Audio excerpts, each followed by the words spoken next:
আচ্ছা, প্রাইভেট আছে। তো এটা যদি 4টায় করি তাহলে সমস্যা হবে? 4টা 5টা দুইটাই আছে। 4টা 5টা দুইটাতেই আছে। আচ্ছা, ঠিক আছে। তাহলে ঠিক আছে।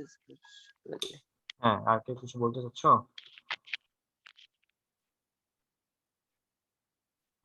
4টা 5টা দুইটা আছে, তাহলে যদি রেকর্ড দিয়ে দেই তাহলে সমস্যা হবে?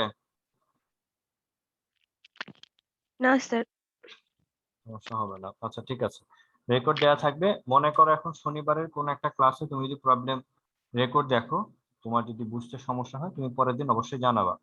পরের দিন বলতে রবিবার দিন জানাবা যে আমার এখানে একটু সমস্যা ছিল, আমি বুঝতে পারিনি, আমাকে আর একটু ক্লিয়ার করে দেন। যার যেখানে সমস্যা আছে সেটা অবশ্যই শেয়ার করবা। ঠিক আছে? তো আমরা 1 ঘন্টা করেই ক্লাস নিব, যাতে করে তোমাদের সমস্যা না থাকে, এবং যে যেখানে সমস্যা থাকবে অবশ্যই দেখাবা। আর অল্প করে হোমওয়ার্ক দিব, সাথে সাথে করে ফেলবা, কারণ হোমওয়ার্ক তোমরা করো না বলে তোমরা প্রবলেম ফেস করো। হোমওয়ার্ক গুলা আমি হচ্ছে কি একটা ছবি তুলে বইয়ের কোন কোন পেজে তোমাদের হোমওয়ার্ক গুলা করতে হবে সেগুলো আমি বলে দিব, যে এই পেজের এই এই হোমওয়ার্ক গুলা করবা। ঠিক আছে? সেগুলো করে ফেলতে হবে। আর তোমাদের কিন্তু জানো বা কিংবা জানো না, তোমাদের কিন্তু ইন্টারমিডিয়েট পরীক্ষা, ঠিক আছে, আগামী বছর, আগামী বছর তো কয়েকদিন পরই চলে আসবে। জুলাই অথবা ম্যাক্সিমাম অগাস্টে যাওয়ার সম্ভাবনা আছে। সো ইউ তোমাদের কাছে এখন আর 6 থেকে 7 মাস সময় আছে। তো এই 6 থেকে 7 মাস সময়ের মধ্যে তোমাদের কিন্তু সেকেন্ড পার্ট পড়া শেষ করতে হবে এবং ফার্স্ট পার্ট পড়া ধরতে হবে।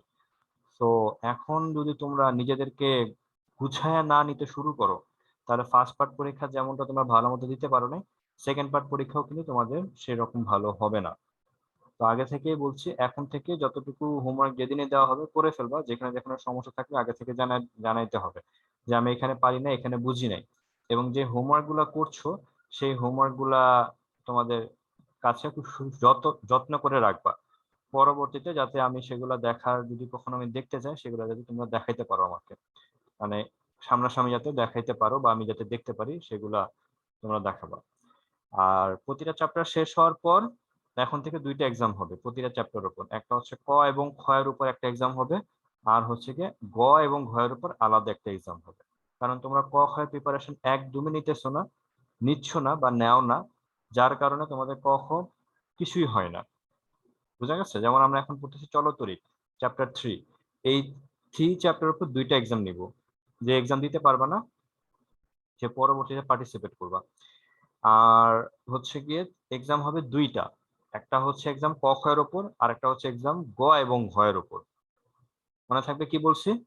তো সেইভাবে করে প্রিপারেশন নিবা। আর আমি যে কথাগুলো বলছি যে এটা ইম্পর্টেন্ট, এই ডেফিনেশন ইম্পর্টেন্ট, সেগুলো সাথে সাথে টুকে ফেলবা।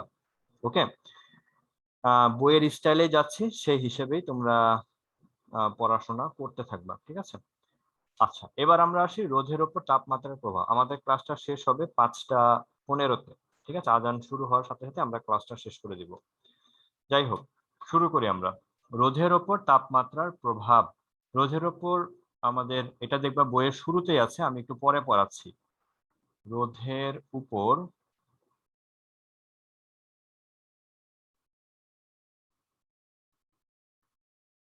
তাপমাত্রার প্রভাব।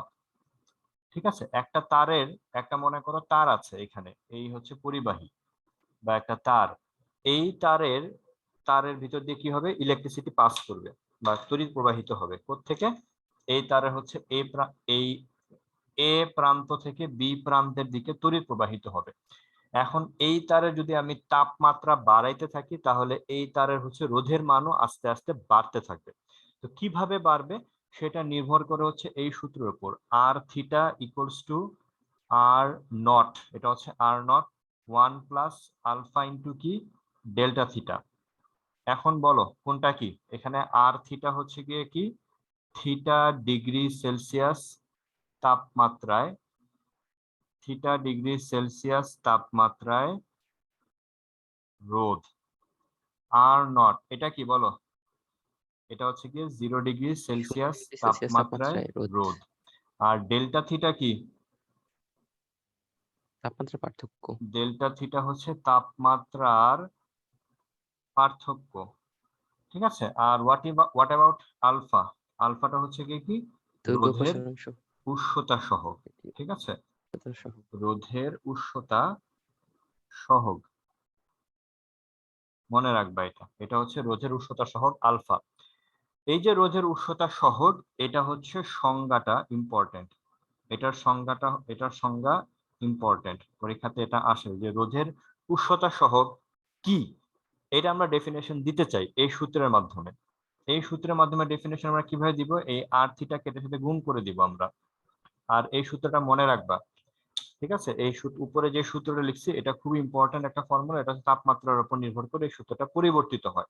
ঠিক আছে, যদি বলা হয় 40 ডিগ্রি সেলসিয়াস তাপমাত্রায় তারের রোধ কত, তাহলে তুমি বলে দিবে যে 0 ডিগ্রি সেলসিয়াস তাপমাত্রায় তারের রোধের মান বলে দিবে। তখন তুমি 40 ডিগ্রি সেলসিয়াস তাপমাত্রায় রোধের মান খুব সহজেই ক্যালকুলেশন করে ফেলতে পারো। ওকে, এবার আসো আর থিটা কে আর নট কে গুণ করে দাও। 1 এর সাথে গুণ করলে হবে আর নট, এটা হবে R not alpha into delta theta. R not কে এই পাশে নাও, এই পাশে নিলে এটা দেখতে আলফার মানটা দেখতে এইরকম হবে শেষ পর্যন্ত, আর থিটা মাইনাস আর নট। আর এখানে কত হবে, আর নট ইনটু কত, ডেল্টা থিটা। ঠিক আছে, এখানে আর নট ইনটু কত, ডেল্টা থিটা। তাহলে আলফা এর ডেফিনেশনটা কি হবে, আলফা এর ডেফিনেশনটা যেটা হবে সেটা হচ্ছে গিয়ে আহ তাপমাত্রা তাপমাত্রার পার্থক্য যেটা আছে সেটাকে, তাপমাত্রার পার্থক্যকে তুমি ধরবা হচ্ছে 1 ডিগ্রি সেলসিয়াস তাপমাত্রা। ঠিক আছে, 1 ডিগ্রি সেলসিয়াস ধরবা। আর এটাকে বলবা হচ্ছে গিয়ে 1 ওহম। এটাকে ধরবা কত, 1 ওহম ধরবা।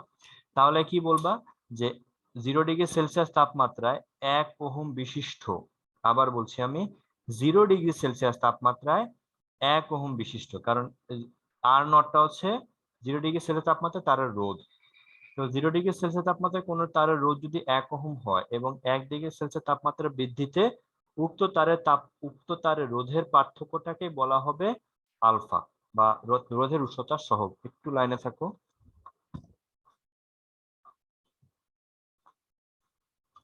ওকে, চলে আসলাম।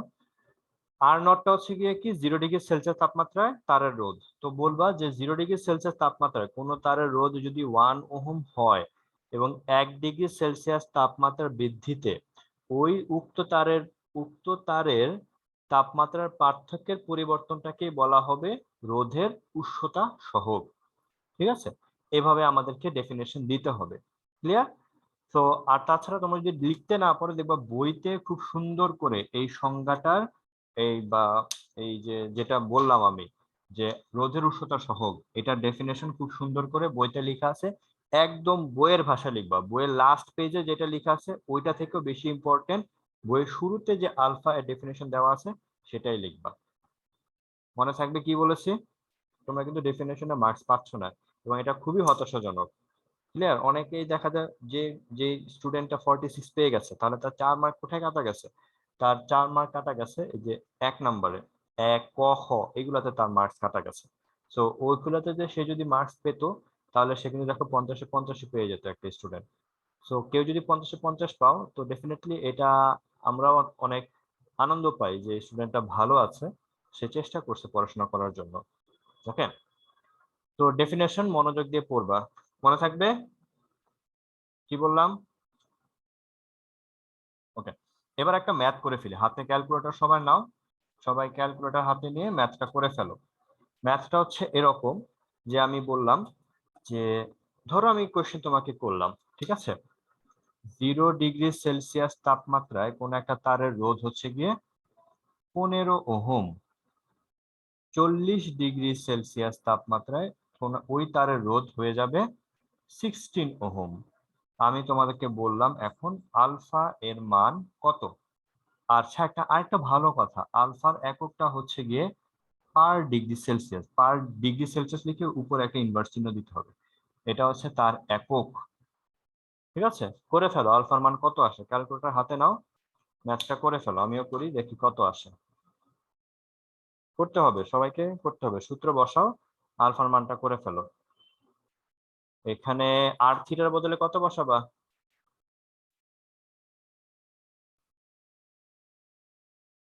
করে ফেলো।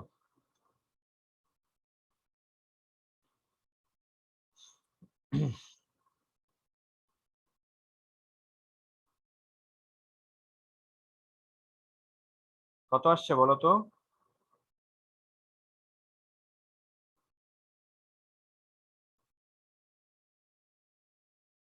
কেউ করছো? 1.67 into 10 to the power minus 3. Good. এটা আমারও একই রকম আসছে। So very good. 1.67 ইন্টু আমার একজনের এরকম আসছে অ্যান্সারটা 1.678, তাই না? 7 এর পর কি ছিল? এরকম 777 ছিল। এটা লিখবা -3, কত লিখবা? পার ডিগ্রি সেলসিয়াস। এভাবে আমাদেরকে লিখতে হবে, বুঝা গেছে? এভাবে আমাদেরকে লিখতে হবে।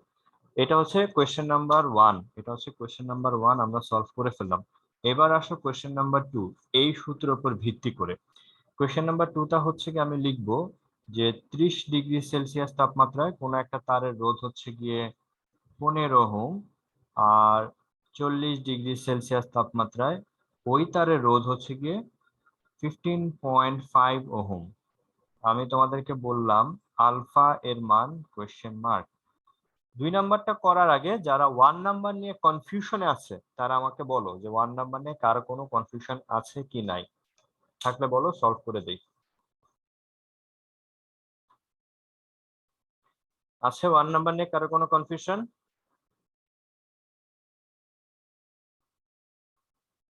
না স্যার। ওকে, এবার 2 নাম্বারটা করে ফেলো। Sir 3.33 into 10 inverse 3। কোনটার অ্যান্সার? 2 এর স্যার অ্যান্সার 2 নাম্বার। তালহা করছো, রাইট? কত কইছো, কত পাইছো? Sir 3.33 into 10 inverse 3। 10 ইনভার্স একক কি? Per degree Celsius. Sir per degree Celsius. Okay, ঠিক আছে। এখন বাকিরা করো, দেখো কত আসে। এটা কিভাবে করব আমরা? এখানে তো আর নট এর মান দেওয়া নাই, তাহলে 30 এর জন্য আমরা এখানে আর কত লিখবো? সূত্রটা লিখে ফেলবা। আর 30 সমান সমান আর 0 1 প্লাস আলফা ইন্টু কত লিখবা? 30 লিখবা না? কারণ ডেল্টা থিটা মানে তাপমাত্রার পার্থক্য, 0-র সাথে 30-র পার্থক্য তো 30। আর কত লিখবা? আর 40 স্যার এখানে ভুল হয়ে গেছে, 1 প্লাস, আর নট এর মান ধরে। হ্যাঁ আর নট এর মান কিন্তু 0 ডিগ্রি সেলসিয়াস তাপমাত্রায় রোধ। এইভাবে কাজ করতে হবে, বুঝছো? এটাকে দিতে হবে ইকুয়েশন নাম্বার 1, এটাকে দিতে হবে ইকুয়েশন নাম্বার 2। এবার 1 এবং 2 পরস্পর ভাগ করে দিবা, ঠিক আছে? আচ্ছা, কোয়েশ্চেন তো সবার লেখা হয়েছে, হয়েছে না কোয়েশ্চেনটা? ওকে, এবার আমরা করে ফেলি। কি করবা? এখানে সুন্দর মতো লিখবা 1/2 বা 2/1 যেটা খুশি, আর 30 ডিভাইডেড বাই আর 40। এখানে কি আর নট ভাগ হয়ে যাবে, এখানে কত থাকবে? 1 প্লাস 30 আলফা, আর এখানে কত থাকবে? 1 প্লাস 40 আলফা। ঠিক আছে, এবার আমরা নেক্সট লাইনে চলে যাই। নেক্সট লাইনটা আমি এই পাশে লিখতেছি। আর 30 এর বদলে কত বসাবা বলো?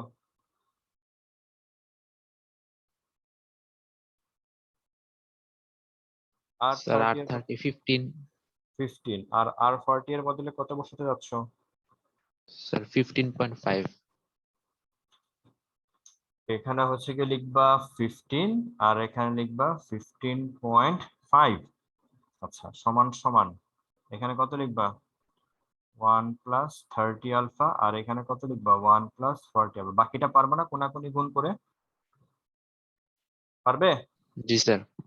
ওকে, ঠিক আছে। তোমরা অনেকে জিজ্ঞেস করছো যে তোমাদের রেজাল্ট কত, কে কত দেখতে চাও সবার সামনে? বলো। না স্যার। দেখতে চাও না? ঠিক আছে, তো ভালো কথা। যদি কিন্তু দেখতে চাও আমি পাঠিয়ে দেখাইতে পারি। গ্রুপে দেওয়া যাবে না বা না না, গ্রুপে দেওয়া যাবে না। তোমরা ওয়েবসাইটে আমি দেখাচ্ছি, আমি শেয়ার স্ক্রিনে যাই, একটু বলে দিই কিভাবে যাবা।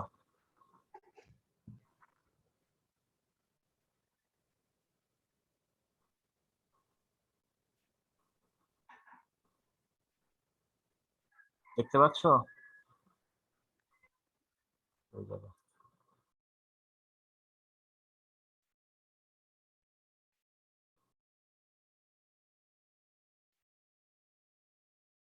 ওকে, দেখা যাচ্ছে? জি জি স্যার। স্যার। কি ব্যাপার? ঠিক আছে, তোমরা এখানে লগ ইন করো না, এখানে লগ ইন কোনটা যাও, এই যে এইচএসসি লগ ইন এভাবে যাও না, এভাবে গিয়ে তোমরা জি এখানে স্যার, লিখবা, এখানে করি। আইডি নাম্বার লিখবা, পাসওয়ার্ড লিখবা, ক্যাপচা লিখবা, তারপর দেখবা কিছু একটা হবে। এখন তোমাদের তো কারো আইডি নাম্বার পাসওয়ার্ড আমি জানি না, জানলে হয়তো টাইপ করে লিখে এখানে দেখাতে পারতাম, ঠিক আছে। তবে ইন্ডিভিজুয়াল তোমাদের ক্লাসের সবারটাই দেখানো যাবে ইচ্ছা করলে, যদি তোমরা অ্যালাউ হয়। তবে যেহেতু দেখতে যাচ্ছ না তাই আমি আর দেখাচ্ছি না, ক্লিয়ার। সো এভাবে দেখা যাবে, এভাবে গিয়ে তোমরা লগ ইন করে তোমরা লিখবা রেজাল্ট বা প্রমোশন টেস্ট লিখলে তোমরা দেখতে পাবো তোমাদের রেজাল্ট। বুঝা গেছে? এটা চলে আসবে, সমস্যা নেই। আচ্ছা, এভাবেই দেখতে পাবা। ওকে, যাই হোক, এই 2 নাম্বার ম্যাথটা পারবা তো সবাই? পারবা আশা করি। তো যাই হোক, আমি হচ্ছে গিয়ে লাস্ট কয়েকটা দিন বা অফলাইন ক্লাসে আমরা চলতরিৎ নিয়ে যে কয়েকটা কন্টেন্ট করেছিলাম অফলাইন ক্লাসে, সেগুলো আমি হচ্ছে গিয়ে এখানে আলোচনা করলাম। নেক্সট ক্লাস মানে আগামীকাল ক্লাস কয়টায় বলো? সকালে দেন বা সকালে না, সকালে দেওয়া যাবে না, কারণ সকালে হচ্ছে গিয়ে ইয়ে থাকে, আমার কলেজে ক্লাস থাকে, ঠিক আছে। তবে সকালে নেওয়া যেতে পারে, আমি হচ্ছে গিয়ে জানাবো। সকালে বাকিরা স্যার পারবে? সকালে তো আমার কলেজ আছে। হ্যাঁ সেটাই, সকালে আমার ক্লাস থাকে বলে সকালে আমার ওই তোমাদের অনার্সের ক্লাস থাকে, আবার এক্সাম, বোর্ড এক্সামের ডিউটিও থাকে, ঠিক আছে। তো যাই হোক, বুধবার যেটা আগামীকাল বুধবার তোমাদের ক্লাস 4টা অথবা 4:30, যদি এই সময় না পারি তাহলে একই টাইম প্রতিদিন 5:30টাতেই নেই, কারণ টাইমের এদিক ওদিক হলে এলোমেলো হয়ে যাবে, ঠিক আছে। তো শনি থেকে বৃহস্পতি প্রতিদিন 6টায়, সরি 5:30টাতেই, সরি কয়টায়, 5:30টায়, হ্যাঁ মাগরিবের পরপরই, নামাজের পরপরই ক্লাস হবে। যে পার্টিসিপেট করতে পারবা না আমাকে ইন্ডিভিজুয়ালি জানাবা, গ্রুপে জানাবা না। যে পার্টিসিপেট না করতে পারলে লিংক যদি কারো দরকার হয় সেটা আমাকে ইন্ডিভিজুয়ালি জানাবা, যে স্যার আমি অ্যাড হইতে পারিনি, ক্লাসের লিংকটা আমাকে দিন, মনে থাকবে? স্যার, হ্যাঁ, তো সন্ধ্যায় নেওয়া যায় না ক্লাস? তোমাদের ক্লাসের পর আমার হচ্ছে গিয়ে আরেকটা ক্লাস থাকে, ইংলিশ ভার্সনের ক্লাস, ঠিক আছে। তো এটাতে হচ্ছে গিয়ে এই কারণে তোমাদের, কারণ টাইমিং চেঞ্জ করতে চাচ্ছি না, যেরকম আগে স্যার ব্যাচে অনলাইনে কি স্যার রেজাল্ট পাবলিশড হয়ে গেছে স্যার? রেজাল্ট পাবলিশড হয় নাই। অনলাইনে তোমরা তোমাদের মার্কস তো দেখতে পাওয়ার কথা, ঠিক আছে, দেখতে পাওয়ার কথা। কিন্তু স্যার ঠিক আছে, অনলাইন দেখা যায়। এক্সাম রেজাল্টে তো কিছু আসে না। আচ্ছা ঠিক আছে, তোমরা আমাকে তোমাদের রোল নাম্বার গুলো দিতে পারো, আমি দেখে জানা দিতে পারবো, ঠিক আছে। অথবা আমি ছবি তুলে পাঠিয়ে দিব, না সবারটা দেখে নিও ভাইয়েরা। নাম তো দেখা যাবে না এখানে, নাম লেখা নাই, শুধু রোল নাম্বার লেখা আছে। কেউ যদি কারো রোল নাম্বার মুখস্থ থাকে তাহলে দেখতে পাবা, না দেখতে পারলে নাই, নাম জি মুখস্থ স্যার। থাকতে পারলে নাই, ঠিক আছে। ইন্ডিভিজুয়ালি জানতে গেলে আমাকে আবার অনেক স্যার সময় দিতে তাহলে হবে। গ্রুপে স্ক্রিনশটটা দিয়ে দিন। গ্রুপে তো স্ক্রিনশট দেওয়া যাবে, কিন্তু তোমরা তো আবার এগুলো আবার আরেকজনের সাথে শেয়ার করে দাও, শেয়ার করে হচ্ছে কি এটা আবার আরেক টিচার কাছে চলে যায়। কিভাবে আরেক টিচার কাছে চলে যায় সেটা তো, যখন ওই টিচারের কাছে যখন আমি আবার শুনতে পাবো যে আপনি নাকি গ্রুপে এরকম রেজাল্ট দিয়ে দিয়েছেন আগে থেকে, তখন তো সমস্যা, বুঝছো। এরকম কাজ করে থাকে স্টুডেন্টরা। ওকে, তাহলে তোমরা একটা কাজ করতে পারো, তোমরা আমাকে ইন্ডিভিজুয়ালি তোমাদের রোল নাম্বার গুলো জানিয়ে দাও, আমি একটু সময় নিয়ে বসে তোমাদের রেজাল্টটা দিয়ে দিব না, আলাদাভাবে কেউ দেখতে পাবে না কারোটা। ওকে, জি স্যার, তখন ভালো হবে। হ্যাঁ এটাই করো। আর যেটা বলছিলাম, হোমওয়ার্ক আজকে যে কয়েকটা দিব, আজকে যা পড়ানো হয়েছে সেইগুলোর উপরে হোমওয়ার্ক দেওয়া হবে, সেগুলো ভালো মতো করে করবা, মনোযোগ দিয়ে করবা। অ্যান্সারটা তোমাদের বইতেই লেখা থাকবে, কারণ হোমওয়ার্ক সময় মতো না করলে ভুলে যাবা। ওকে, আর প্রতিদিনই ক্লাস হবে 5:30টায়, প্রতিদিন ক্লাস হবে 5:30টায়, ঠিক আছে। মনে করে ক্লাস করে নিবা এভাবে। আর যদি আমি কখনো ব্যস্ত থাকি সেটা আমি আগেই জানিয়ে দিব, তোমরাও সেটা একটু আগে থেকে জেনে নিতে পারো, আর যেখানে লিংক আমি দিয়ে দিব। আর শুরুতে যেটা বলছিলাম, তোমরা তোমাদের অনেকেই পেমেন্ট ক্লিয়ার করো নাই, সেগুলো অবশ্যই তাড়াতাড়ি ক্লিয়ার করবা, আর ডিসেম্বরটাও তাড়াতাড়ি দিয়ে দেওয়ার চেষ্টা করবা। ওকে, তাহলে আজকে এই পর্যন্তই। পড়াশোনা ভালো মতো করো, একটু সিরিয়াস হও। ফার্স্ট পেপার তোমাদের পরীক্ষা ভালো হয় না খুব একটা, সেকেন্ড পেপার যাতে ভালো হয় সেখানে একটু সিরিয়াস হও, ঠিক আছে, আজকে এই পর্যন্তই। ভালো থেকো হোমওয়ার্ক সবাই। গুলো কোথায় দিব? হোমওয়ার্কগুলো আমি আসসালামু দিয়ে আলাইকুম। গ্রুপে দিয়ে দিব, ঠিক আছে? গ্রুপে হোমওয়ার্কগুলো আমি দিয়ে আচ্ছা, বলে স্যার। দিব যে কোনটা কোনটা করতে হবে। ওকে, ঠিক আছে, আল্লাহ হাফেজ। আল্লাহ আসসালামু হাফেজ। আলাইকুম স্যার। ওয়ালাইকুম আসসালাম।